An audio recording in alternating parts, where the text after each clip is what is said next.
Բարև ձեզ։ Բարև ձեզ։ Այսօր զրուցելու ենք Լիլիթ Եգանյանի հետ, հոգեբան, հոգեթերապևտ։ Պատմես մի փոքր քո մասին Լիլիթ, ո՞նց եղավ որ դարձար հոգեբան։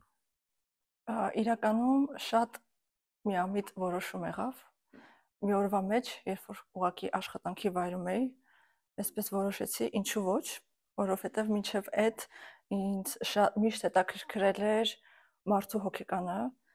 թե ոնց է ընթանում ուղեղի գործընթացները ընդհանրապես, ու իմ մեջ այսպես անհագ ցանկություն կար բացահայտելու մարդը արածին ու նաև ինքս ինձ։ Ու այդպես որոշեցի, որ ինչու մենակ ինքնազարգանամ, կարելի է նաև այդ օգտագործել ի բարօրություն ուրիշների։ Շատ լավ, այսինքն դու աշխատում էիր ինչ որտեղ, հեսա կիմանանք որտեղ, հա, ու այդպես մտքեր էին գալիս, ոնց հասկանում եմ, աշխատանքը ավելի շատ ոտի վրա էր։ Որտեվ կանգնած մարդը ավելի շատ է մտածում, քան նստած մարդը։ Ահա։ Ու այդպես սկսեցիր մտքեր առաջանալ, ու միանգամից գնացիր ընդունվեցիր։ Իրականում, չէ, միանգամից չէր։ Սկզբում անցա տրեյնինգ, որ մի հատ հասկանամ, այս իմ համար է թե չէ, այսինքն մինչև կլինիկական հոգեբանություն դիմելը, որպեսզի արդեն սովորեմ մագիստրատուրայում, անցա հենց կլինիկական հոգեբանությունը պրակտիկայում տրեյնինգ, այդպես երևի 2-3 ամիս տևող տրեյնինգ, ու որպեսզի հստակ հասկանամ դա իմ համար է թե ոչ, ու հասկացա, որ հա, իմ համար է։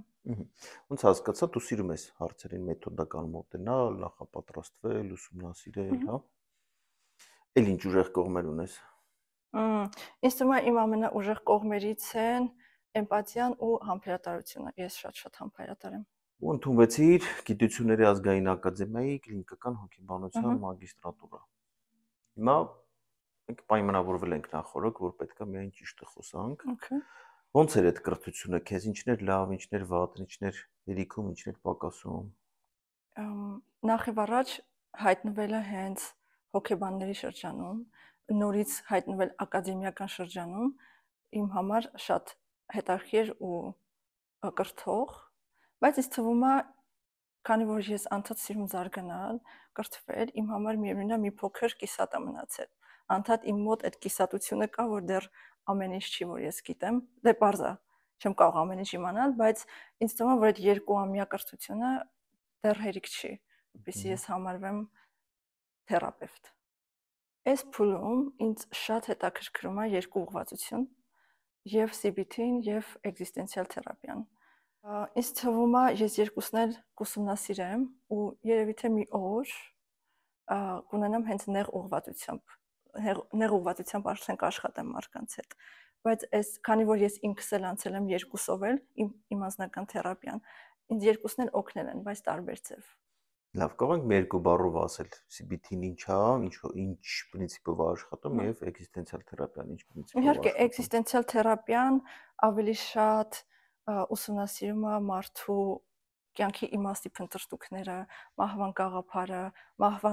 մահից վախը, իզոլացիան, այնտեղ պատասխանատվությունը, պատասխանատվության կապը ազատության հետ,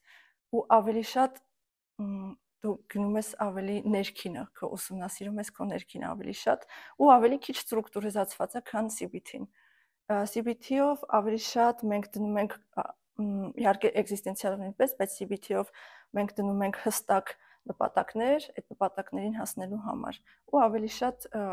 CBT-ն աշխատում է մեր նեգատիվ էմոցիաները, զգացմունքները, վարքերը ուղղելու համար, մտքերը։ Այսինքն իրանք կարող են մեկը մյուսին լրացնել։ Ինձ թվում է հակասում են։ Հա, իհարկե կարող են լրացնել իրար։ Մանավանդ էկզիստենցիալ թերապիայում կոգնիտիվի գործիքները։ Այ մի հատ հարց ունեմ, որը շատ են տալիս ինձ մարդիկ։ Ինքը գալիս է, տագնապային խանգարում ունի, որի մեջ մտնում է մի քիչ ինչ-որ անհանգստություն, ասենք թեթև խոճապային նոպայա ունեցել, իր առողջության համար վախեցել է, բայց դա ամբողջական տենց առողջական տագնապ չի, իպոխոնդրիա չի, բայց ինչ որ մեկ բարեկամ է մահացել դրանից հետո ինքը սկսել է մտածել նրա մասին, որ մի օր ինքն էլ է մահանալու եւ այլն, չէ։ Այս մարդը ունի եւ արտահայտված տագնապ եւ ինչ որ sense մի քիչ ֆոնային, բայց մահվան վախ։ Մենք բոլորս գիտենք, որ հենց բուն տագնապի հետ աշխատելու ոսկի ստանդարտը դա կոգնիտիվ վարքաբանական թերապիան է, CBT-ն է, Բայց մահվան վախը հաճախ կոգնիտիվ վարքաբանական թերապիան ամբողջովին չի լուծում եւ էգզիստենցիալ թերապիայի կարիք է լինում։ Ոնց անես մարդինքը զուգահեռաբար գնացի պիտիով աշխատող եւ էգզիստենցիալով աշխատող թերապևտի մոտ, թե հերթականությամբ գնա եւ եթե հերթականությամբ ապահում մոտ, թե մի քիչ սպասի մինչեւ դու այդ երկուսը սովորես ու գա քո մոտ, որտեվ դու այդ երկուսին ես տիրապետում։ Մի քիչ սպասի, գա իմ մոտ։ Լավ, էգզիստենցիալ թերապիան ինքը փաստորեն աշխատում է մահվան վախի հետ, չէ՞։ Մենք գիտենք, որ շատերը սիրում են էգզիստենցիալ փիլիսոփայություն։ Ինչ բան է էգզիստենցիալ փիլիսոփայությունը, ոնց է ինքը կապված էգզիստենցիալ հոգեբանության հետ։ Ինչքան որ ես տեղյակ եմ, էգզիստենցիալ հոգեբանությունը հենց առաջացել է էգզիստենցիալ փիլիսոփայությունից ու իմ հետաքրքրությունն էլ հենց էգզիստենցիալ թերապիայի վերաբերյալ առաջացել է հենց գրականության շնորհիվ, երբ որ ես ընթերցեցի Դոստոևսկիի ստեղծագործությունները, այդ գրքերը ընթերցելուց հետո իմ մոտ առաջացավ այդ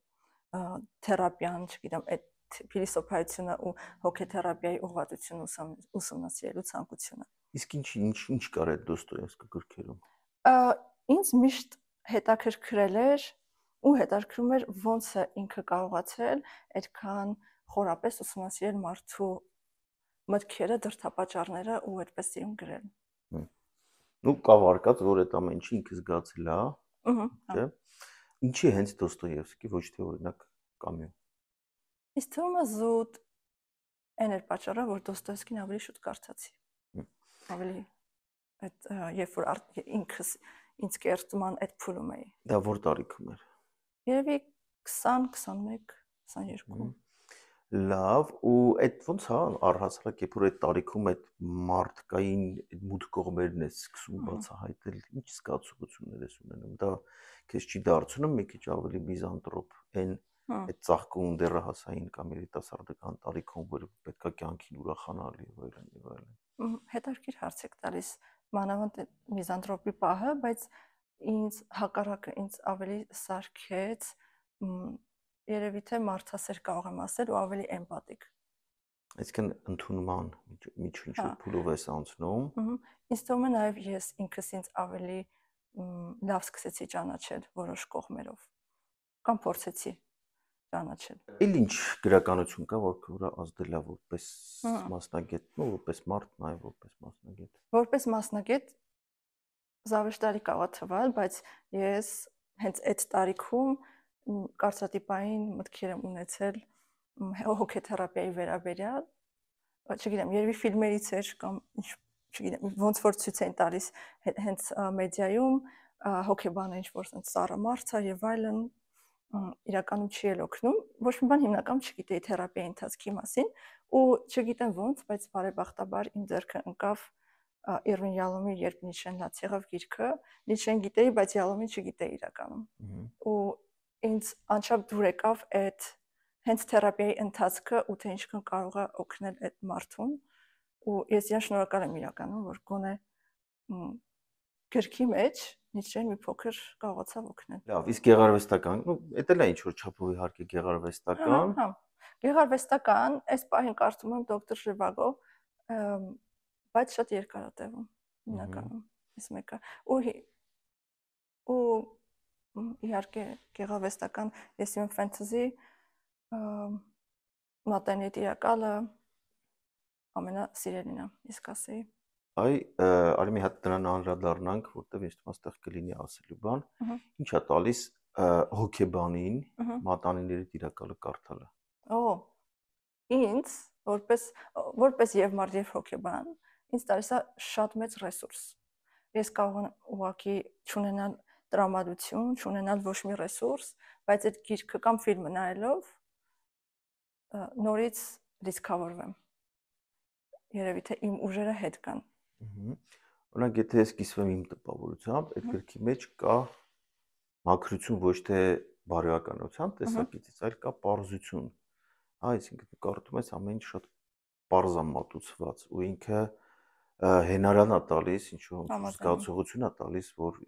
այն կյանքի բազմաշերտությունը, բարդությունը, խճճված լինելը եւ այլն ամեն դեպքում ունի պարզ լուծումներ ու այդ պարզ լուծումների առկայությունը մի տեսակ հուսադրող է։ Համաձայն եմ։ Լավ, Դե մենք սահուն անցնում ենք երաժշտությանը։ Տարբեր երաժշտություն եմ սիրում, բայց իմ համար ամենասիրելին մետալ երաժշտությունն է, ավելի ծանր երաժշտությունը, ու ոնց որ գրքերը երաժշտությունը նույնպես, ընթերցանությունը երաժշտությունը նույնպես ինձ շատ մեծ ռեսուրս է տալիս։ Օրինակ կարող են լինել, չգիտեմ, ես էլ մարդ եմ, կարող եմ բարկանալ ու բարկության ժամանակ ինձ շատ է օգնում հենց երաժշտությունը։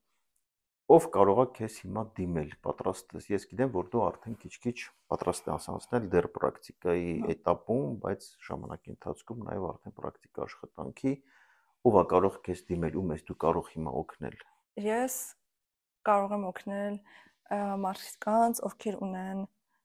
դեպրեսիա, տագնապային խանգարումներ, ու եթե խոսեմ սեգմենտից, ինձ շատ հետաքրքիր է աշխատել դեռահասների հետ ու նաև զույգերի հետ։ Շնորհակալություն Լիլիթ, կարծում եմ բավականին լավ մենք Լիլիթին ճանաչեցինք եւ դեռ կհանդիպենք որոշ թեմաների շուրջ։ Շնորհակալություն։ Ձեզ շնորհակալություն։